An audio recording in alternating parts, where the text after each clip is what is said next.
Hi friends, இன்றைக்கி நம்ம வீடியோவில் என்ன பார்க்க போகிறோம் அப்படின்னா குரூப் ஆக்ஷன் இன் பைல்ஸும் செட்டில்மெண்ட் ஆஃப் பைல் குரூப்பும் பார்க்க போகிறோம். ஸோ ஃபஸ்ட்டு நம்ம பார்க்க போகிறது group action in piles. So இப்போ வந்து many piles are constructed means the bearing capacity of the pile group வந்து it may or may not be equal to the sum of the bearing capacity of individual piles.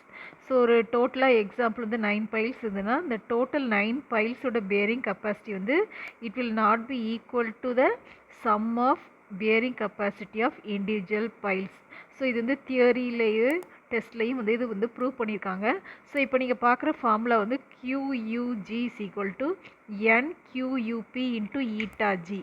So QUGன்றது load carried by group of friction piles, QUPன்றது load carried by each friction pile, and N it is the number of pile, eta G வந்து efficiency of pile group.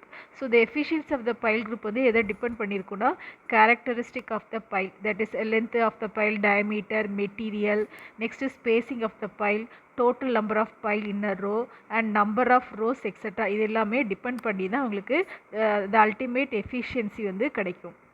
Efficiency கண்டுபிடிக்கிறதுக்கு ஒரு 3 formula இருக்குது. First வந்து converse labour formula. So இந்த labour formula use பண்ணி என்ன பண்ணலான்னா you can find the efficiency. Second formula பார்த்தீங்கன்னா செய்லர் கீனி ஃபார்முலா. இதுவும் வந்து உங்களுக்கு ஈட்டா ஜி கால்குலேட் பண்ணலாம். So depending upon the spacing, centre to centre distance. Third formula வந்து பார்த்தீங்கன்னா ஃபெல்ட்ஸ் rule.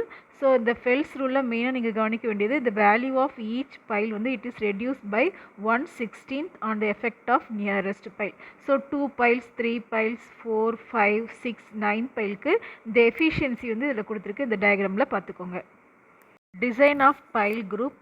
So the bearing capacity of the single pile in clayன்றது due to friction தான். Point bearing resistant வந்து it is negligible. So நான் இது வந்து நம்ம ப்ராப்ளம்லாம் போட்டிருக்கோம், பார்க்காதவங்க இந்த வீடியோ பார்த்துக்கோங்க. ஸோ பைல் குரூப்பாக ஆக்ட் ஆகுச்சு அப்படின்னா நம்மளுக்கு ஏரியா எப்படி கால்குலேட் பண்ணுறோன்னா perimeter multiplied by the length. So QUGன்றது டோட்டல் பைல் குரூப்புக்குள்ள bearing capacity or the ultimate load.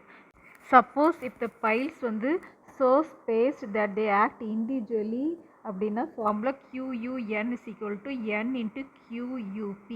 So QUPன்றது load of individual pile, N வந்து number of piles. Settlement of pile group. So இது வந்து என்ன அசியூம் பண்ணுறோன்னா லோட் இஸ் யூனிஃபார்ம்லி டிஸ்ட்ரிபியூட்டட், அதே மாதிரி it is spread at an angle of 30 degree to the horizontal. இந்த மாதிரி நம்ம அசியூம் பண்ணி கண்டுபிடிக்கிறோம்.